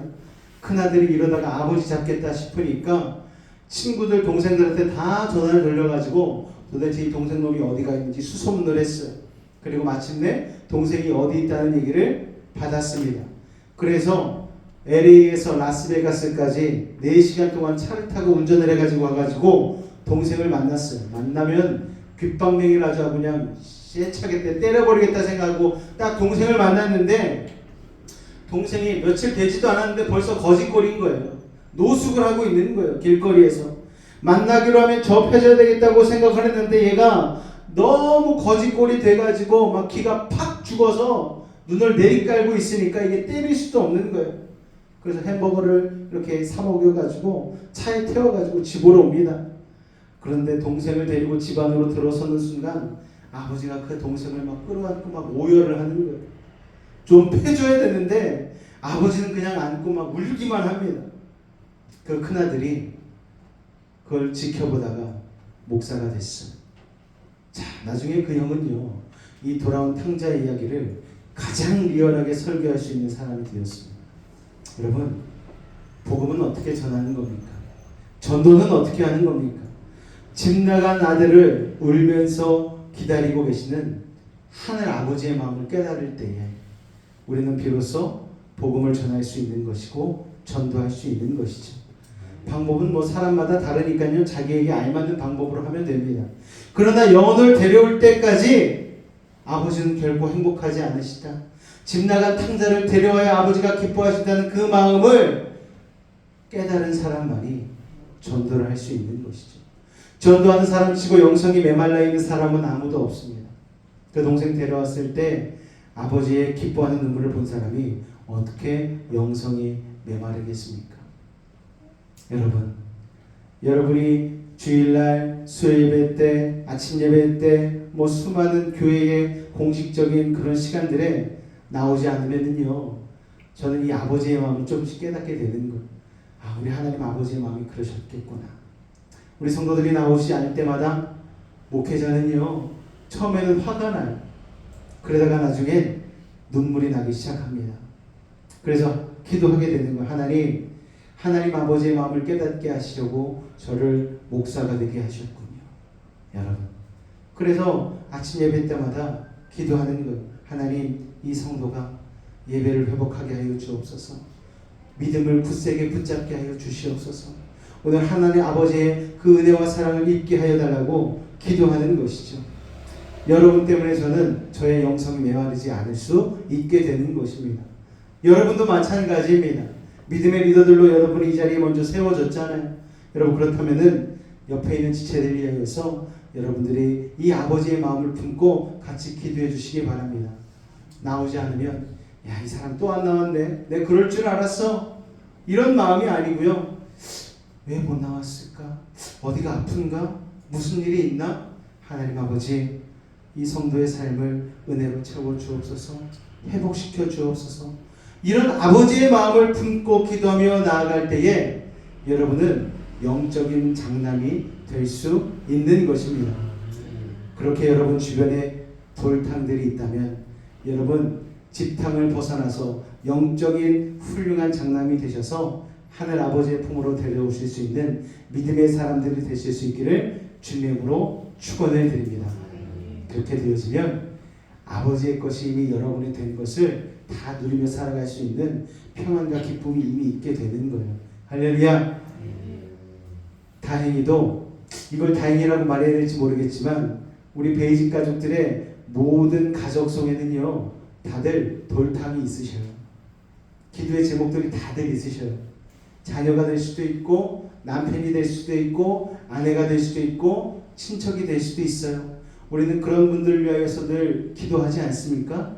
그 기도할 때에 오늘 이 탕자를 기다리는 아버지의 마음을 깨닫게 해달라고 기도하시고 그 마음을 품고 그 가족 가운데 그 지체들 가운데 여러분 전도하실 수 있기를 주님의 이름으로 축원해 드립니다. 기도하겠습니다. 하나님 아버지 은혜를 감사합니다. 우리의 마음속에 집안에 탕자가 있던 것을 고백합니다. 우리의 마음이 아들의 영이 아닌 노예의 마음으로 살았던 것을 회개합니다. 하나님, 잃어버린 동생을 아버지의 마음으로 품는 진짜 영적인 장남이 되게 하여 주시옵소서. 예수님의 이름으로 기도하옵나이다. 아멘. 우리 같이 한번 기도하며 나갈 때 말씀을 생각하며 하나님, 내가 속 좁은 장남 같았다면 오늘 영적인 장남이 되어서 돌탕들을 돌아온 탕자들을 품을 수 있는 그 아버지의 마음을 온전히 깨닫게 해달라고 우리 주님을 한번 간절히 부르고 기도하도록 하겠습니다. 주여, 사랑해 주님 감사합니다. 아버지 하나님, 우리가 온전한 영적인 장남이 되어서 아버지 돌아온 탕자들을 품을 수 있는 전도자가 아버지의 복음을 전하는 자가 되게 하여 주시옵소서. 아버지 하나님, 우리 베이직 가족들 중에는 아버지 하나님 사랑하는 이들을 위하여서 그 돌탕들을 품기 위하여서 기도하고 있는 이들이 있습니다. 아버지 하나님, 예수님 앞으로 데리고 나와 같이 예배하기를 소원하는 마음으로 품고 있는 돌탕들이 있사오니 아버지께서 우리의 마음을 진정한 영적 장남되게 하여 주셔서 그들 위하여 기도하게 하시고 아버지 먼저 마음으로 사랑하고 품게 하여 주셔서 아버지 그 영혼들이 주님 앞으로 돌아올 때까지 아버지 하나님 온전히 노예적인 생각이 아닌 하나님 자녀의 마음을 가지고 품고 기도하며 중보할 수 있도록 주님 도우시고 인도하여 주시옵소서. 아버지 하나님, 우리 여수베이직 교회가 이제 하나님 넓은 영적인 장남의 마음을 품고 죽어가는 영혼들에게 복음을 전하기를 원합니다. 예수의 복음을 전하기를 원합니다. 주님 도와주시옵소서. 이제 하나님 3년을 지나 4년차 5년차로 접어드는 우리 여수베이직 교회 가운데에 하나님 아버지의 품은 전도의 물결이 일어나게 하여 주시고 이를 통하여서 죽어가는 영혼들이 주님 앞에 나와 아버지 하나님 마음껏 살긴 송아지를 잡으며 아버지 잔치하고 예배할 수 있는 우리의 아버지 교회가 되어질 수 있도록 주님 도우시고 인도하여 주시옵소서. 오늘도 그렇게 우리 가운데 역사하실 주님을 기대하며 나아갑니다. 아버지 하나님 감사합니다. 주님 홀로 영광받아 주시옵소서. 우리 한 번 더 기도하며 나아갈 때에 우리 어려움을 겪고 있는 또 영육간의 강건함을 위하여서 아픈 분들 회복되게 해달라고 나오지 않는 지체들 하나님 온전히 돌아온 탕자와 같이 다시 한번 돌아올 수 있는 믿음의 계기들이 있게 하여 달라고 우리 주님을 한번 간절히 부르짖고 기도하도록 하겠습니다. 주여, 사랑해 주님 감사합니다. 오늘 우리를 사랑하여 주셔서 아버지 하나님 이 귀한 교회에 나와 우리 사랑하는 지체들 아버지 교회에 나지 못하고 있는 이들을 위하여서 또 아버지 영적인 어려움을 겪고 있는 이들 육신의 아픔을 가지고 있는 이들 또 상황과 환경의 어려움을 겪고 있는 이들을 위하여서 기도할 수 있는 믿음의 시간을 허락하시니 감사합니다. 아버지 하나님, 우리 사랑하는 모습의 지체들 한 사람 한 사람을 붙잡아 주시옵소서. 놀라운 주의 은혜로 함께하여 주시옵소서. 나사렛 예수를 먹어보니 모든 영적인 아버지 어려움은 떠나갈지어다. 저주의 사람은 물러가게 하시고 아버지 하나님 육신의 연약함, 아버지 하나님 질병 어둠 아픈 걱정은 사라지게 하여 주시옵소서. 아버지 하나님 스스로의 회복 온전히 주님께서 부활의 생명으로 던져 주시옵고 아버지 하나님 영적인 어려움을 겪고 있는 이들 아버지 하나님 주님 안에서 온전히 그 영적인 것을 회복함으로 말미암아 아버지 주 앞에 영광 돌리는 믿음의 삶이 될 수 있도록 주님 도우시고 인도하여 주시옵소서. 오늘도 우리 사랑하는 예수께들 한 사람 한 사람 아버지 하나님 영육 간의 강건함으로 신앙의 아버지의 든든함으로 세워갈 수 있도록 주님 도우시고 인도하여 주시옵소서. 주님 감사합니다. 주님 감사합니다. 주님 감사합니다. 이 시간 문제가 있는 분은 가슴에 손을 얹겠습니다. 아픈 곳이 있는 분은 아픈 곳에 믿음을 가지고 손을 얹습니다. 소원의 제목이 있는 분들, 기도의 제목이 있는 분들 가슴에 손을 얹겠습니다. 기도합니다. 사랑의 하나님, 이 시간 믿음을 가지고 기도하는 우리들의 모든 문제를 해결하여 주옵소서. 남 모르는 상처로 나온 이들도 있습니다. 말하지 못하는 고민을 가지고 나온 이들도 있습니다. 이 시간 하늘의 문을 여시고 능력의 오른손으로 친히 안수하여 주옵소서. 나사렛 예수님으로 명하노니 악하고 사악한 모든 문제는 떠나갈지어다. 좌절과 눈 물러갈지어다. 고통과 괴로움 사라지게 하시고 시련과 아픔 이겨내게 하여 주시옵소서. 고난 역경 떠나갈지어다. 불안 초조함 사라질지어다. 산성과 방패와 피난처 요새가 되신 주님, 막힌 것 뚫리게 하시고 묶인 것 풀리게 하시고 약한 자는 강하게 하시고 미련한 자는 지혜롭게 하시며 부족한 자는 만족을 더하여 주시고 불가능한 일을 가능케 하여 주셔서 어떠한 문제를 가지고 왔든지 간에 응답하고 해결하여 주옵소서. 나사렛 예수님을 명하노니 모든 문제는 물러갈지어다. 물러갈지어다. 예수의 이름으로 명하노라. 병든 몸 아픈 곳에 믿음을 가지고 손을 얹었습니다. 하늘의 문을 여시고 치료의 강선 바라여 주옵소서. 주님의 십자가 피 묻은 손으로 안수하고 치료하여 주옵소서. 나사렛 예수님으로 명하노니 악하고 사악한 모든 병마야 몸에서 떠나가라. 물러가라. 예수의 이름으로 명하노라. 예수의 피로 예수의 피로 병 많은 몸에서 떠나가라. 물러가라. 우리의 영혼은 자유함을 얻었습니다. 우리의 육신은 강건해졌습니다. 우리의 환경은 형통해졌습니다. 사랑의 주님, 오늘도 주께 받은 은혜에 감사함으로 구원받은 것에 감격함으로 오늘도 귀한 예물 구분하여 드린 손길 기억하여 주시옵소서. 30배, 60배, 100배 열매 맺게 하시고 받은 축복을 가지고 많은 이들과 나눌 수 있는 아버지 하나님, 복의 근원 되게 하여 주시옵소서. 주께서 드린 예물 축복하여 주시고 하나님 나라의 확장 가운데 예수 그리스도의 복음 사역에 쓰이게 하실 줄로 믿습니다. 주님으로 영광 받아 주시옵소서. 모든 영광 주께 드리오며 예수 이름으로 감사하며 기도하옵나이다. 아멘. 다 같이 자리에서 일어나도록 하겠습니다.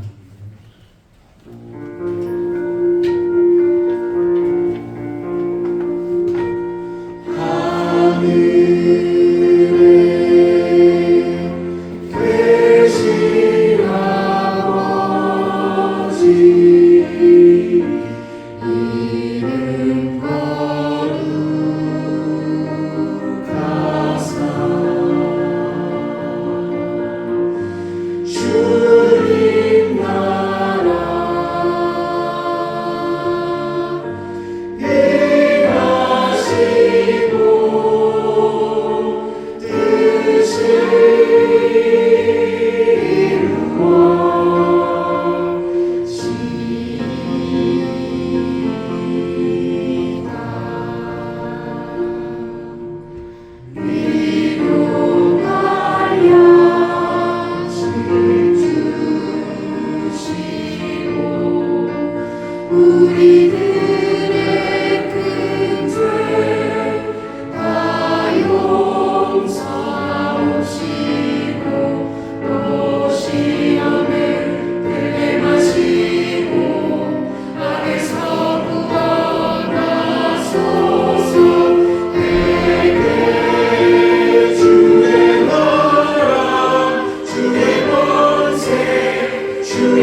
신하신 살아가심과 성님의 충만교통 감화 감독케 하는 역사가 오늘 아버지 하나님 말씀 가운데에 아버지 하나님 영적인 장남의 지위를 다시 한번 회복하고 많은 영혼들을 품기로 결단한 우리 사랑하는 매직 가족들의 삶과 직장과 사업과 삶의 모든 영역 가운데에 늘 함께 하시기를 간절히 축원하옵나이다.